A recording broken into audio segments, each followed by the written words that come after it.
पंजाबी बोली जिथे अपनी बका दी जंग लड़ रही है उत्थे ही पंजाबी सहाफत ने भी बमुश्किल अपना वजूद सलामत रखा होया है। पंजाबी दुश्मन सरकार ते ब्यूरोक्रेसी दियां टाहनियां उत्ते बैठे सिफारशी उलूआं दी हर मुमकिन कोशिश है कि इस खिते दी बोली दा वजूद मिटा दिता जाए। इहदा सब तो वड्डा सबूत पंजाबी अखबारां नूं उन्हां दा जायज़ ते कानूनी इश्तिहारी कोटा ना देना है। ते बड़ी अफसोसनाक गल है कि पंजाबी अखबारां नूं इश्तिहारात दा सही कोटा नहीं दिता जा रहा जिहड़ा कि इन्हां दा जायज़ हक है।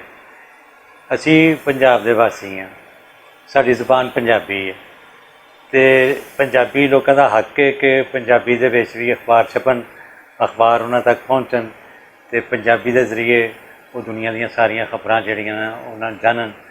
और यह ना सिर्फ इस वास्ते भी जरूरी है कि हालात हाज़रा नाल बाखबरी, बल्कि पंजाबी ज़बान तो जोड़ा ऐसे नाजुक वक्त आया था तो पंजाबी की तरवीज और ये प्रमोशन वास्ते भी बहुत ज़रूरी है कि पंजाबी अखबार निकलन, चलन, इन्हां दी सर्कुलेशन बढ़े और लोगों तक जान और घर पढ़े जान।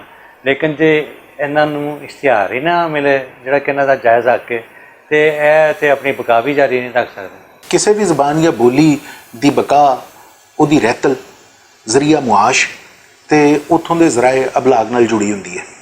तो जे असीं पंजाबी सकाफत या सहाफत की गल करिए तो साड़ी बड़ी वड्डी बदकिस्मती है कि पंजाब हुकूमत के इन्हां दोवां शोबियां उत्ते हमेशा वो ब्यूरोक्रेट या वो ब्यूरोक्रेसी जिहड़ी मुसलत रही जिहड़ी किसी काम की नहीं सी, जिन्हां नूं ना तो सकाफत नाल कोई दिलचस्पी सी ते ना ही उन्हां दा सहाफत नाल कोई ताल्लुक सी।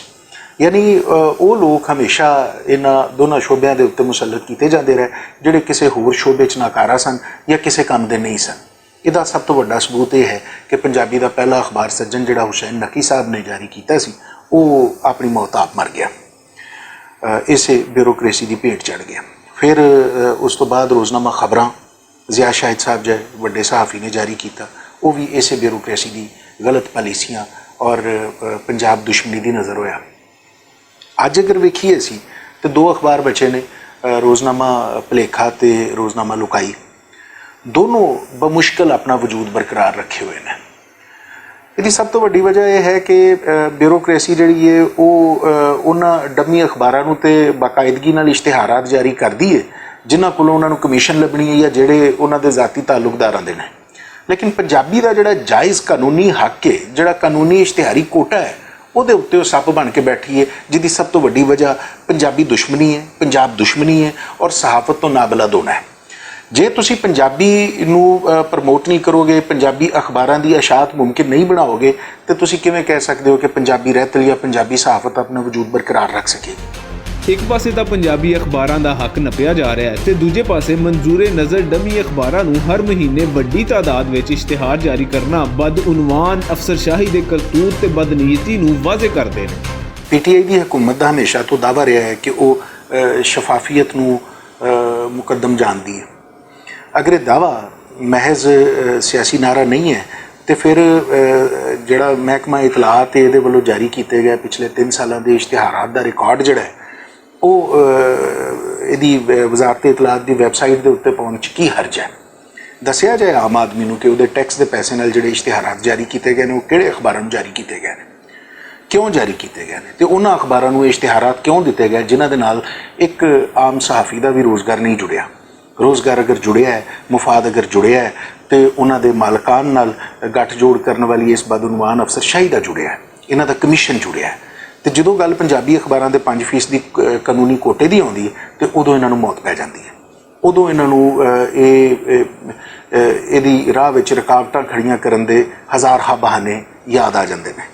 तो जिहड़ा इन्हां दी पंजाब दुश्मनी का सब तो वड्डा सबूत है, तुसीं वेखो कि हुसैन नकी साहब ने रोज़नामा सज्जन जारी किया, फिर ज़िया शाहिद साहब जो वड्डे सहाफ़ी ने रोज़नामा खबरां कढ़िया, हुण मुदस्सिर इकबाल भट्ट साहब ने तो अपने जमील पाल साहब ने ये बमुश्किल 2 पंजाबी अखबार कढ़ रहे हैं, भुलेखा है, लुकाई है।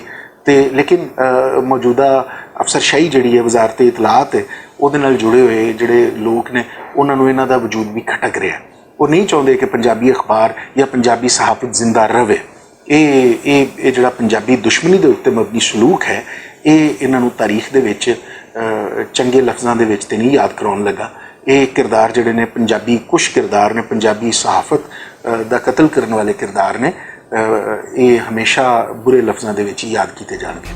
ਪੰਜਾਬੀ ਅਖਬਾਰਾਂ ਨਾਲ ਦੁਸ਼ਮਣੀ ਕਰਨ ਵਾਲੀ ਇਹ ਅਫਸਰਸ਼ਾਹੀ ਆਉਣ ਵਾਲੇ ਕੱਲ੍ਹ ਵਿੱਚ ਜਿੰਨੀਆਂ ਮਰਜ਼ੀ ਸਫਾਈਆਂ ਦੇਵੇ, ਆਪਣੇ ਮੱਥੇ ਤੋਂ ਪੰਜਾਬੀ ਦੁਸ਼ਮਣੀ ਦਾ ਦਾਗ ਨਹੀਂ ਧੋ ਪਾਏਗੀ।